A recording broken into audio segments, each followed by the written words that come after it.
Sometimes you just gotta go Bardown. Kirill, top titty 2x4 to end the game. That was nice. Bardown Beauties. That's the sexy part of the game, is it not? The plays and the goals and the... Yeah, that's what you guys like. I mean, it is great. And now, a new episode of Bardown Beauties with Jessi Pierce and Kirsten Kroll.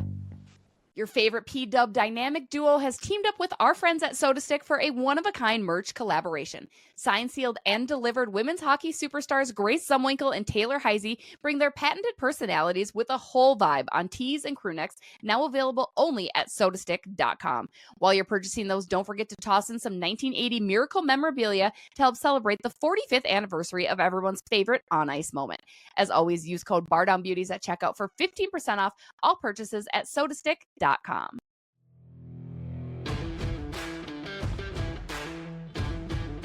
Hello, everybody. What's up? We're back. Bardown Beauties, episode 273. I'm Jessi Pierce, writer for NHL.com. She's Kirsten Kroll, in arena host. And joining us to kick off this week's episode, Shannon Skanes, better known as THG, the hockey guy. Shannon, welcome. I got to point out the wonderful Bardown Beauties hoodie that you are rocking. We appreciate you. How are we this morning? Not too bad. It was a long weekend of watching a lot of hockey, but you know, I'll recover. It's Monday. Monday's a lot easier. It's a nice little reset, right? I also have to draw attention to the incredible sweater collection you have behind you. How many jerseys are we looking at hanging in that closet, if you will? It's a lot. Each of the sections is roughly 50. So, and the collection goes all the way across.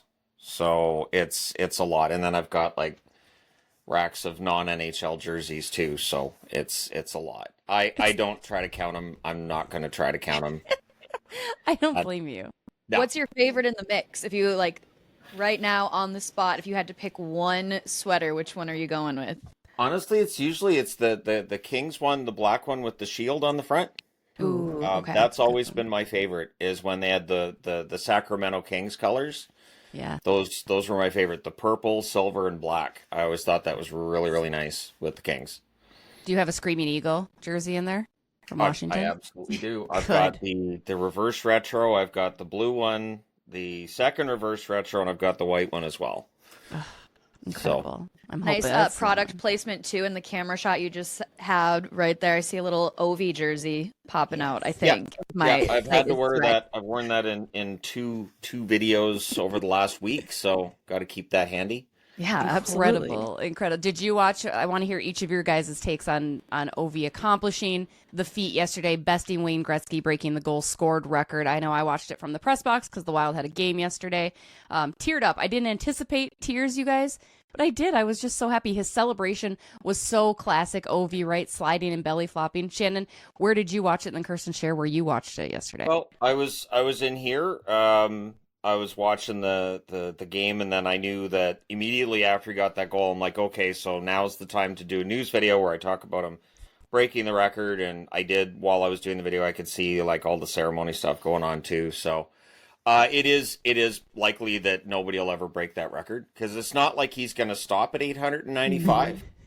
Right. So while Austin Matthews has an outside chance, the one thing that I've always said with Matthews is he already has trouble with missing games. Ovi didn't. Mm-hmm. Ovi's been a beast. He doesn't miss games. I mean, this year he missed a few, but generally throughout his career he's been pretty healthy. So for somebody to beat that record, they have to be able to score goals at that rate and stay healthy into their late 30s, which is difficult. Well, and also my favorite quote that I saw yesterday about Ovi, and Jessi, I think you reposted it too. He doesn't eat healthy. He doesn't work out. He just loves hockey. So maybe that's like just a note that everyone can take. Maybe that's the key to success for trying to accomplish anything near what Ovi has done. But for me as well, I also was up in the press box. I always get to the Wild game. I have to be there 3 hours before it starts. So we were all posted up. We had it on a TV up there, and everyone was just all tuned in. There we go. And now we can see how far he continues to go. A big shout out to the great 8-1. Love it. And I love Gretzky. He had some fun with it too, right? I'm sure he's happy that he doesn't have to continue to follow Ovi around. Shannon, you had talked about in a recent video Washington as they head into the playoffs? I mean, right now, I think going back to the beginning of the season, they certainly surprised us. Are the Capitals true contenders? Is Ovechkin going to put the cherry on top of this season? Can they make a true Stanley Cup run, or do you think that they might falter a little bit? It's gonna be tough. The Capitals were playing some of the best systems I've seen any team play, where it may not be the most exciting hockey all the time, but they relied on counterattacks, balanced attack. There wasn't. While Ovechkin gets all the attention, really honestly, it points to the season when he wasn't producing, they haven't had any problems.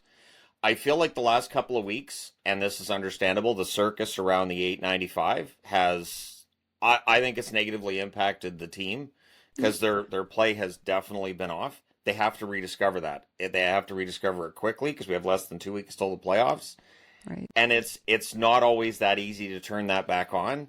I think it's going to depend on who they face in the first round because honestly, I'm getting 2010 vibes if they face Montreal in the first round. Wow. It feels very, very similar. That 2010 team had all that pressure. They were a President's Trophy winner, and Montreal was just having fun with it. And they had a great hot goaltender at the time, and things are similar with Montreal right now. They're just having fun.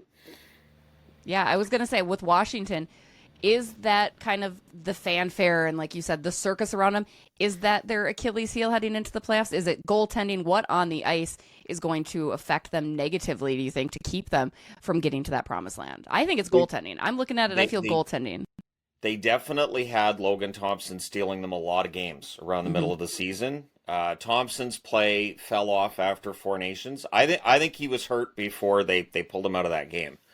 There was that one game where he only saved 15 out of 22, and during that game I was like, man, something's wrong. He's not normally like this. And I saw people saying, well, he got his contract. I'm like, no, this is not post-contract letdown. He just doesn't look great. And for Washington to go far, they need Logan Thompson to be 100%. So that is going to be tough. I like Lindgren, but I don't know if I like Lindgren to take them on a long run in the playoffs. I mean, Kirsten has an affinity for Lindgren. Yeah. What was that? Said you have an affinity for Lindgren, I imagine. I do, and I very much acknowledge it's because I'm incredibly biased. He was my very first interview. We both went to St. Cloud State and had a little bit of overlap in my first year there. I think we only had 1 year of overlap because he went and turned pro after that season. Stellar, exceptional college goaltender. But even as I was watching the game yesterday for Ovi, that first period was rough for our friend Charlie there. I think it was 2 goals on 2 shots for the Islanders. So yeah, that was rough. But yeah, we love Charlie Lindgren in this house. But I attest or agree with what you guys have said. Shannon, I want to stick to the East, too. The New York Rangers, the head scratchers, the team that I had picked for the second year in a row to win. Now, they're still making a push. They've got Igor Sturkin in net, who I adore. But where do you see the Rangers? Do you see them missing out on the playoffs? Do they end up sneaking in? I think right now they are quite a few points back from Montreal for that second wild card spot. So it's looking unlikely. But what do you think happened with the Rangers? What was the downfall there? They haven't looked right. I mean, they had a good start. I feel like maybe some of the Trouba stuff, and of course you had Barclay Goodrow and how he got moved out to San Jose. I think there was a split on that team, and that's why I found it weird when they traded for JT Miller, honestly, because all the word of JT Miller in the break in the Vancouver room, I thought trading for JT Miller was an interesting, and if it works, great, but if it doesn't, like, he's a very intense personality, and he's not shy about telling people what he really thinks, which can be tough when you get into a room where things are going wrong. Yeah. And as somebody who at times at workplaces I've had, I'm willing to say how I really feel, and I look around the room and go, oh God, I was the only one that said that. I get it. The Rangers are too good for this, and I think when the season's done, I think Chris Drury has some decisions to make about coaching, and I think it's the whole staff. I think that the roster's not far off from being a contending roster. That's the weird thing. It's almost the same as the team that won the President's Trophy last year. Right. There's just like that game against New Jersey. They just didn't look good. And I was like, this team doesn't look like they want to be in the playoffs. They don't look interested, which is probably the most frustrating thing to see is when a team has a chance and they're just not playing like it. Right. And I have to wonder, I mean, you had mentioned the roster is constructed pretty well. And again, they had Igor sign an extension, a very long extension, which makes you wonder if he's going to be thrilled about that at this point. But do you think Chris Drury is at all on the hot seat, given kind of all of the turmoil that has followed him? Or do you think because he's constructed a roster that emulates last year's President's Trophy winner, that he might be safe for a little bit? What's your take on that?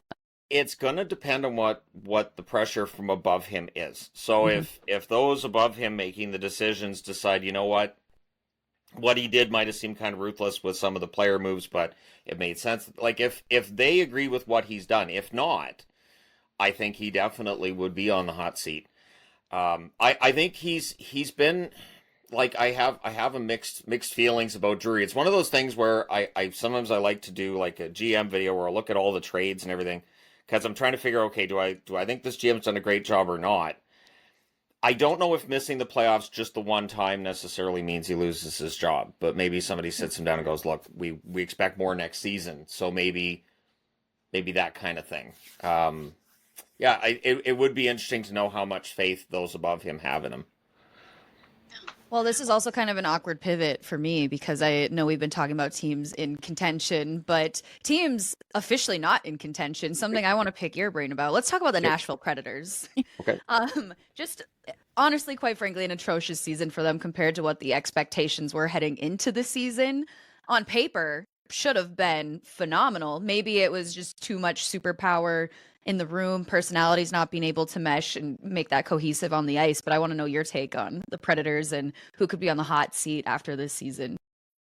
I would think, I mean, normally, so Barry Trotz is the general manager, I think is safe. I don't know if Andrew Burnett as coach stays beyond the end of this regular season. I do think that the signings of like Stamkos, Marchessault could have worked, if not for the fact that they're older. And as players get older, that production drops off. So I think there was probably, and I'm guilty of this too, expecting too much from these players. There were analytics last year that suggested that Stamkos, while he had the goals, a lot of that was Kucherov reliant, where Kucherov was making him look like a real sniper that year, where it was more, he was just in a spot that Kucherov could hit his stick and it goes in the net. And he doesn't really have any, but like Forsberg's an excellent center, but it's not, or an excellent forward. It's not the same though. And it's hard to recreate that kind of chemistry. I know Trotz has talked about, reloading this summer and going for it again. I don't know. They seem slow, disorganized. And it's just, I felt like early in the season, like, well, maybe they could turn it around, but it's just, something's wrong with that roster. And I'm not sure that rearming this summer is necessarily gonna work for Nashville, because a lot of the players just look kind of older and slower. And this is a league where it's all speed, and youth. It's very much a speed and youth league now. Sometimes I think the Preds get too excited about the names in the offseason, right? Like the big hot free agency, and I think that's bitten them in the butt like 2 years now, too, or even 3 years. You go back to McDonough, bringing him in. You've got even bringing Brady Shea in this year to Nashville, too. I mean, they get too excited of like, look at who we have here as the superstar without considering they already have some very strong talent there within the organization that they don't need to necessarily load up and overspend, frankly, in the offseason on free agents, too. I have to laugh. I go back to when the Preds were in town last, and I run into Andrew Burnett in the hallway, and I said, "Hey, Bruno, how's it going?" And he looked at me and goes, "Oh, Jess, effing awful." I was like, "Yeah, I feel for you. It's definitely tough." I also want to pick your brain. Kirsten loves the Preds, but she also loves the Detroit Red Wings, and she had projected them to be. I will never forget this, Kirsten. I won't forget it. I didn't say I love the Detroit Red Wings. Let's make that very clear.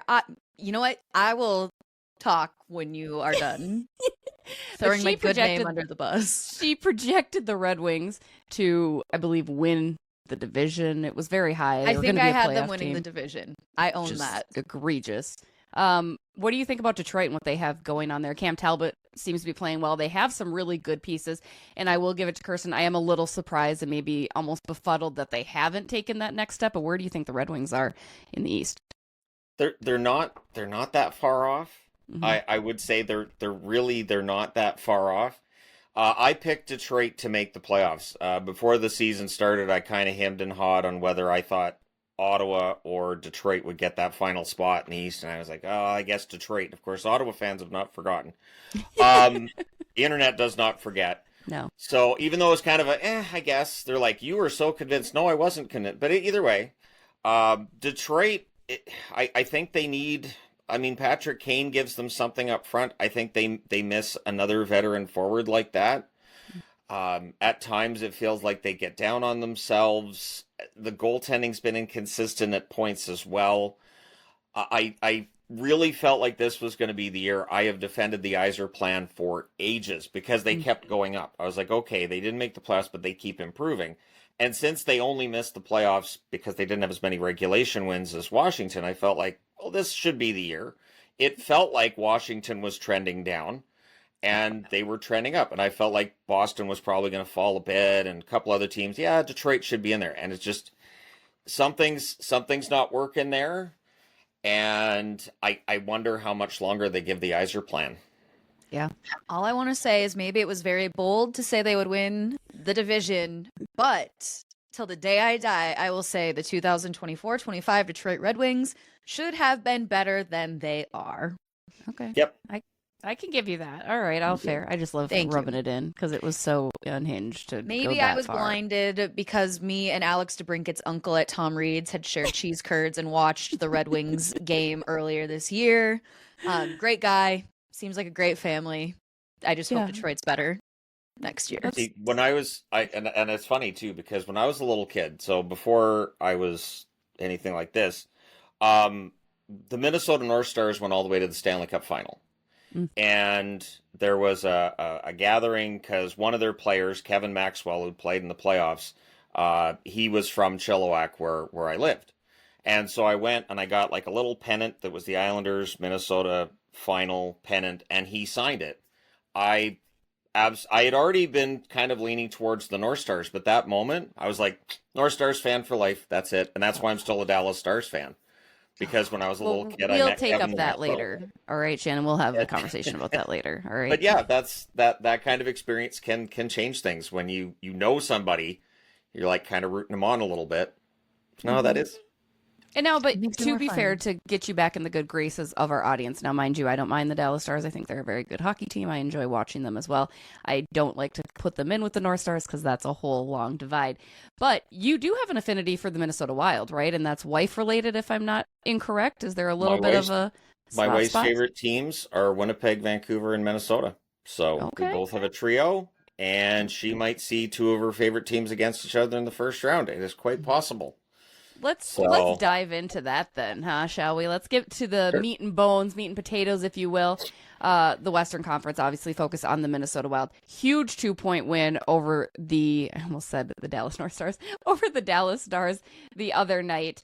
Dallas, it will be interesting if Dallas challenges. Do you think the Stars are going to challenge the Jets for that top spot? I mean, the way Dallas is playing, the way Winnipeg is, or no?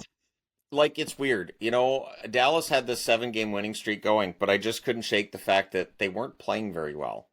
And one of the things that will aggravate me, and it's weird that this aggravates me, is when a team kind of meanders for 50 minutes of a game, but they're really good for the other 10 and they win because of the other 10. And part of me feels like, you know what? That doesn't feel fair to the other team that dominated those other 50 minutes.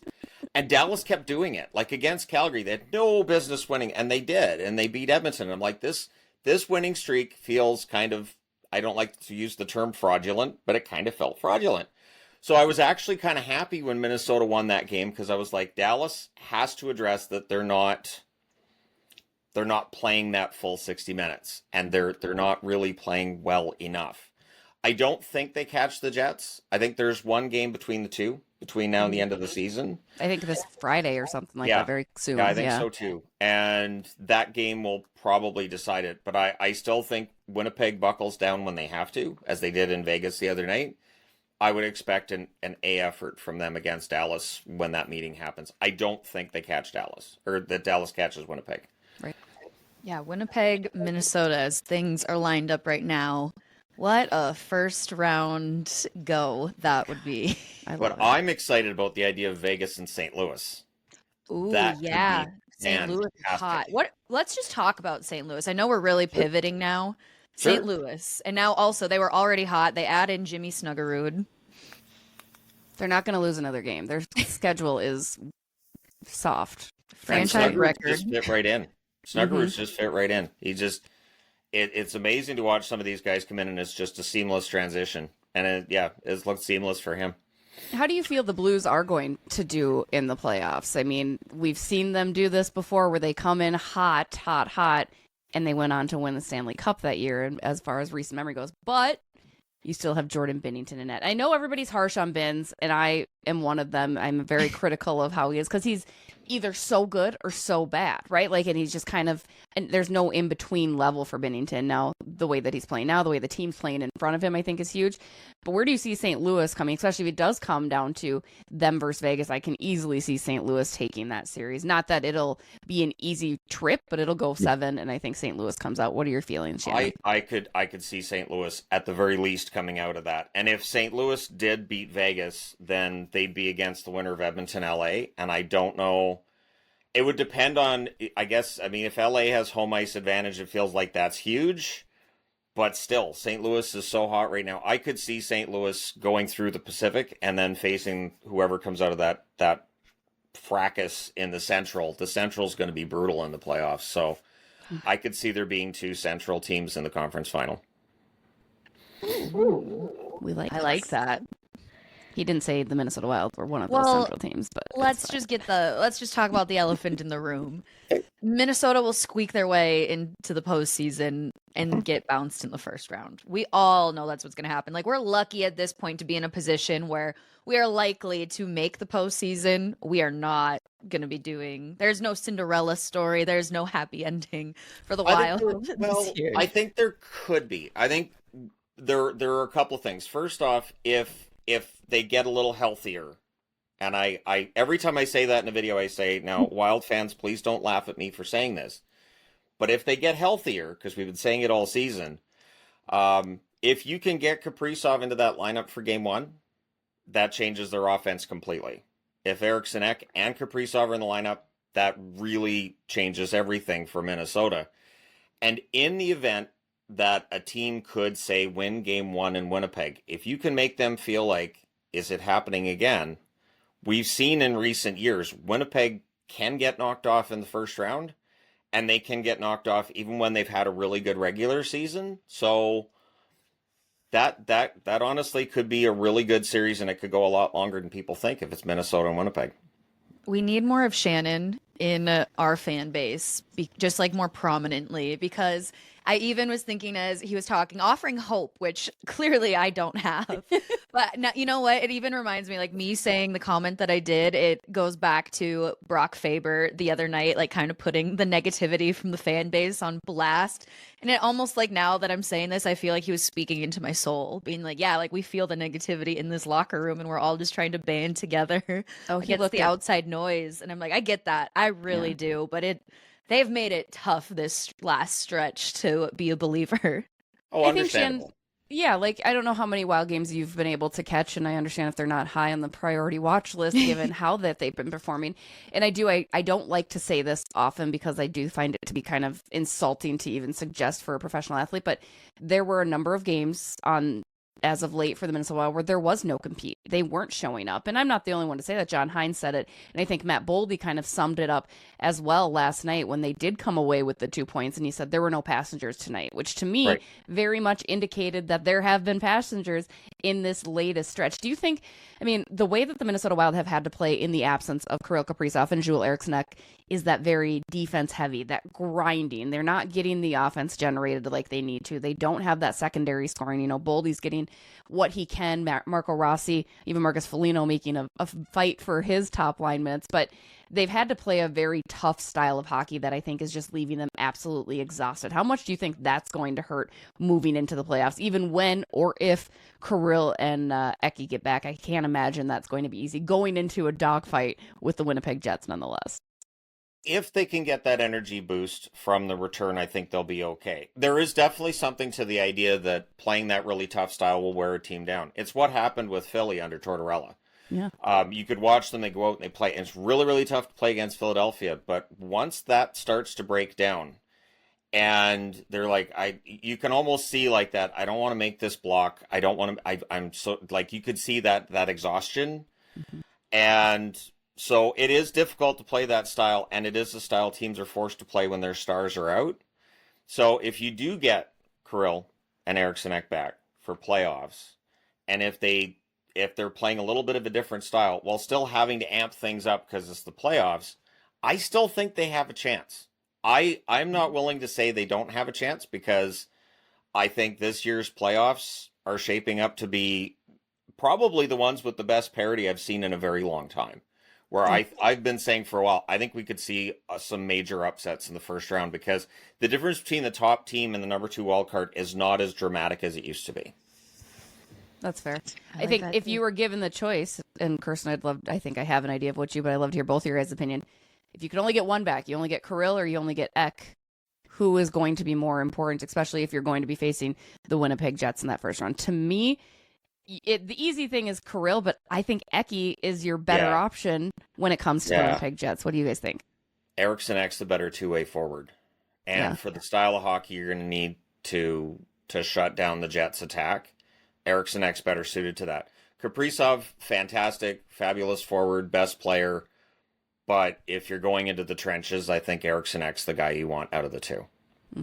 I'm just smiling because obviously that was going to be my answer, Jessi, as you alluded to.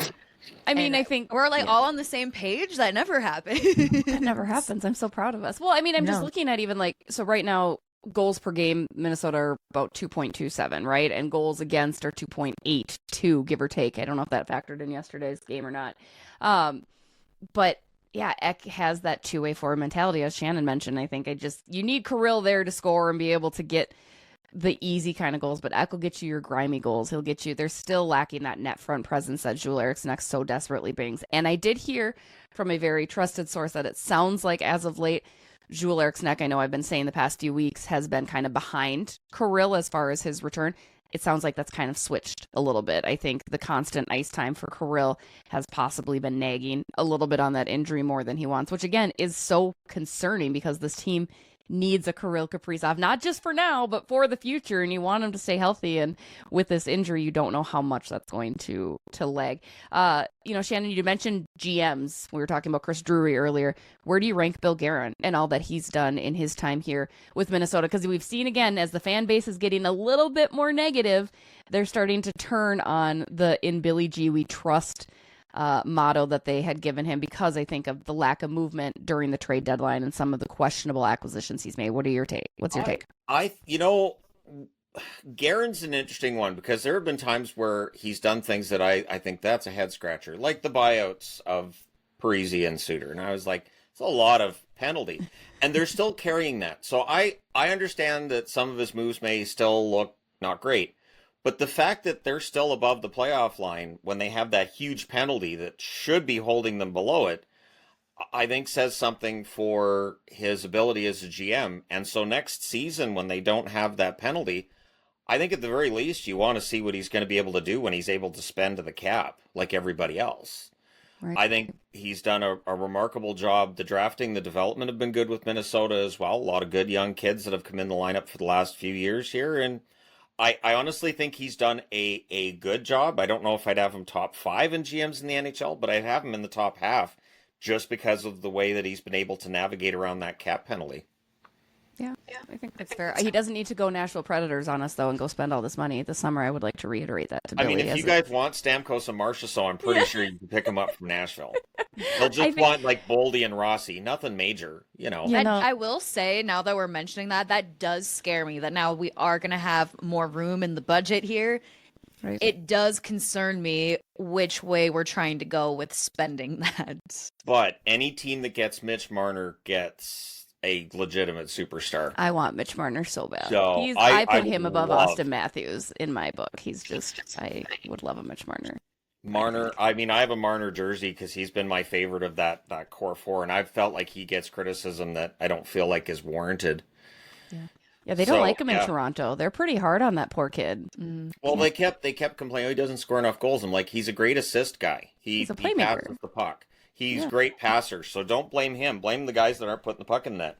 Exactly. Fair. He's Yeah, passing same. perfectly fine. And defensively, he's good. He plays on the blue line on their power play. Yeah. He's got he gives me feelings of Fedorov back in the day, where Fedorov could play on the blue line and you weren't worried about it.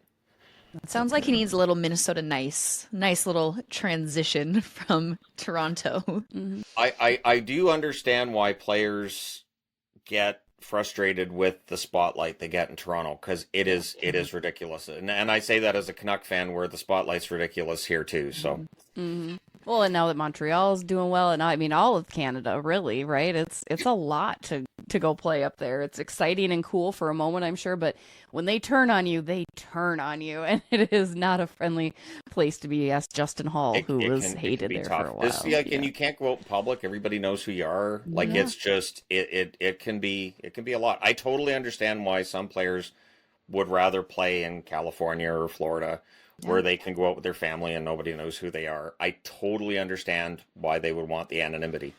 Yeah, like poor Connor McDavid last year. Wasn't it after clinching the conference final on the way to the Stanley Cup? Guy just wanted to go to the liquor store to pick up a 12-pack, and then you just have pictures of him in his trunk zoomed in, people criticizing his choice in beer. Like, man. Classic Con. And if God forbid, if you're a hockey player and there's a woman standing next to you and somebody gets a photo or a video, well, that's it. That's it's just, the gossip is insane. It is insane, the gossip around hockey. Yeah. And again, but you get that privilege for playing for the storied franchise, right? There's always that little reminder, I am playing for the Toronto Maple Leafs and we're playing in Toronto, and it's definitely come to that. That being said, you kind of touched on it. Do you see the Minnesota Wild, as Bill Guerin has kind of started to mold it, and knowing that he's going to head into the offseason worth more money? Obviously, priority number one is getting Kirill Kaprizov extended, and that's going to be a large chunk of that. But do you think that this is a team where, Bill Guerin's been telling us here in Minnesota, it's a 5-year plan, and we're on year 4. This is the first time we've ever heard that it's a 5-year plan, by the way. I don't know why it took him 4 years to tell us this, but anyway. Do you think that they have what it takes to maybe look at next year if they get their prospects like Zibuiam in the lineup, and you're getting some of those younger guys that I think are really going to be in the mix? Do you think that they could be a true contending team and not just a one and out as they've been kind of for their entire organization's history? I think if not for the injuries this year, I think they would have stayed in contention. I think we'd have a 4-way race for that top spot if they had stayed healthy. I absolutely could see, and I don't think they need much. Bill Guerin, all he needs to do is find one really, really good forward. I think their defense is good. I think their goaltending is going to be set for a while, with Wallstead coming up too. So I think if he can add that one high impact forward as a free agent, and don't necessarily hype it up like back in the day when Parise and Suter came in, there was a little bit too much with that, and probably expectations they were never going to reach.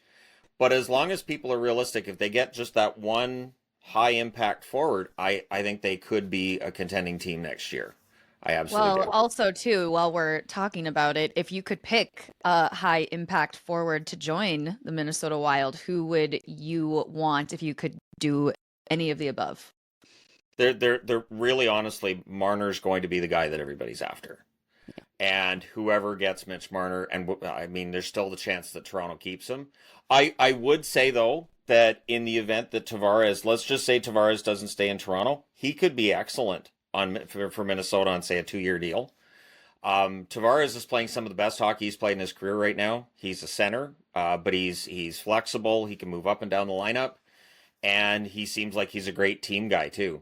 So, I mean, Tavares wouldn't be a bad pick either. I had never considered that. But again, maybe because I'm trying to stay away from the elder side of the puck, right? Because again, he's got that. Just 2 year. Yeah. 2 year yeah. deal. Not 2 year wouldn't be terrible. Yeah. If you were to get a Mitch Marner, do you do that at the sacrifice of, say, a Marco Rossi? We've obviously been a lot of chatter here about Marco Rossi's future within the organization. It sounds like his side and Bill Guerin's side are very far apart as far as what a fair contract would be. So, that's a big question mark. Where do you assess Marco Rossi and his importance to the team, or do you think he's kind of expendable and could go elsewhere? Rossi was really key earlier in the season, and he's definitely been less visible over the second half of the season. I don't know that I would, as a one for, I mean, if honestly, if Minnesota has a chance to make themselves a contender and just sacrifice the long term for that short term success, you probably take it at this point, Right. and probably hold your breath a little bit. If they do decide to move Rossi, I'm sure there will be a lot of teams lined up for his services. And if that trade is properly executed, maybe you're adding another veteran forward, maybe you're adding, another draft pick, something along those lines, and then you're bringing in a veteran via free agency as well. I mean, it's risky. It could work. I honestly probably wouldn't trade Rossi, but I really like most of the young players that Minnesota has, like a lot. I think they have a very good young core there. Yeah. It's been an ongoing conversation here. I don't mind Marco, and I think he's done everything the organization's asked, but I just don't think that they are as attached to him as maybe us Minnesotans tend to get to the players that are here. Final question for you, Shannon. Who are our Stanley Cup champions this year? Who's coming out of the East? Who's coming out of the West? And who is taking Lord Stanley home? I picked Dallas before the season started. I still feel like, see, and I say it out loud and I'm thinking, man, do I trust Otter for the full 4 rounds? Because Otter can be fantastic, and then the next game, not so much. Yeah, I'll stick with Dallas. My heart wants it to be Winnipeg. It'd be a great story for a small town Canadian team, the smallest market in the NHL. In the East is really wide open right now because Florida doesn't look scary. Tampa's had their ups and downs. Toronto has to win a couple rounds for anybody to really see them as a serious threat. Washington, there's been some stuff there. Maybe this is Carolina's year. Maybe with some of that weakness in the East, maybe Carolina can come out of the East.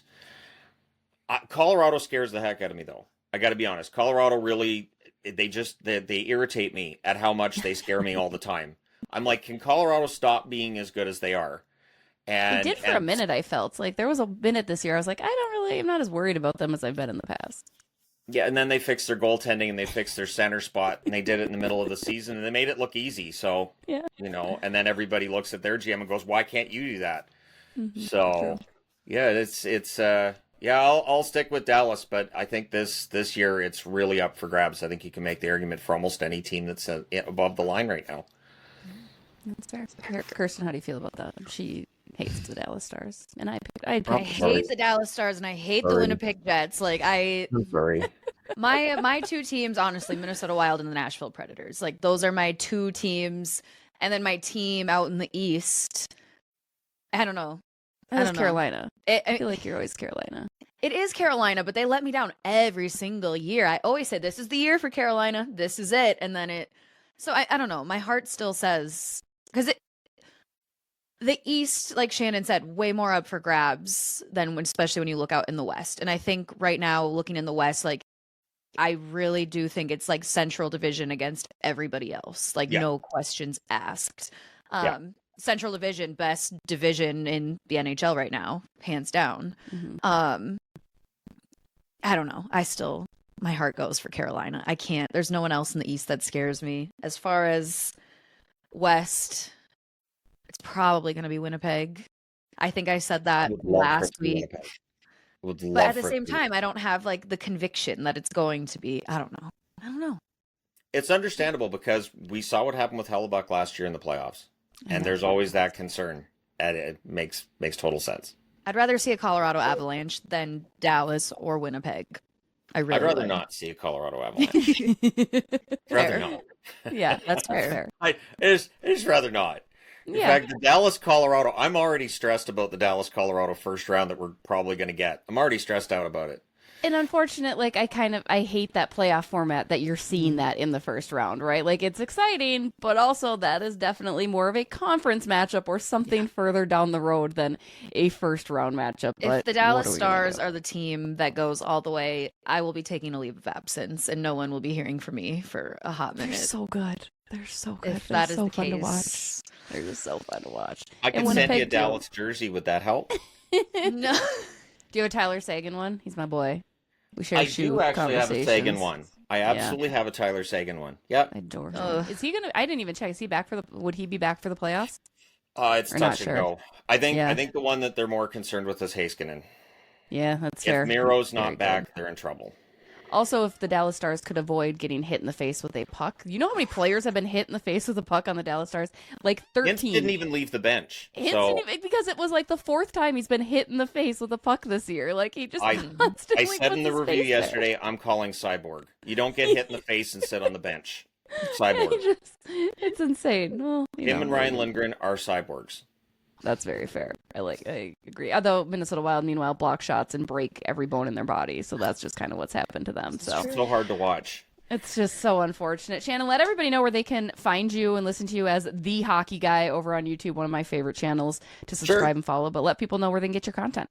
Yeah, so it is just YouTube / The Hockey Guy. It was a name that I just picked. I was like, well, this is a placeholder until I come up with a better name, and then it stuck. So I'm on Blue Sky under The Hockey Guy as well. I'm on, we have the Facebook page. We post that for like when we do like street hockey games, we always post on the Facebook page, which is just The Hockey Guy. Yeah, so that's where to find me. I love it. Well, great content as always. Super glad to pick your brain a little bit about the league as a whole because I don't think anybody, maybe Bruce Boudreau watches more hockey than you, but I think you're pretty high up there. But appreciate you joining us. That's going to do it for this week's episode, you guys. Don't forget, we've got a live show at the Minnesotan on Friday at 7 p.m. where we're going to be teeing up Frozen 4, talking a little college puck because that happens this weekend in St. Louis. Super exciting. I think everybody in Minnesota is cheering for Western Michigan to defeat Denver so Z Bouillon can come sign here with the Wild. A couple more games this week. As always, like, share, rate, subscribe. Shout out to Grain Belt Royal Credit Union and Talk North. That's going to do it. SotaStick as well. Have a good one, guys. Bye.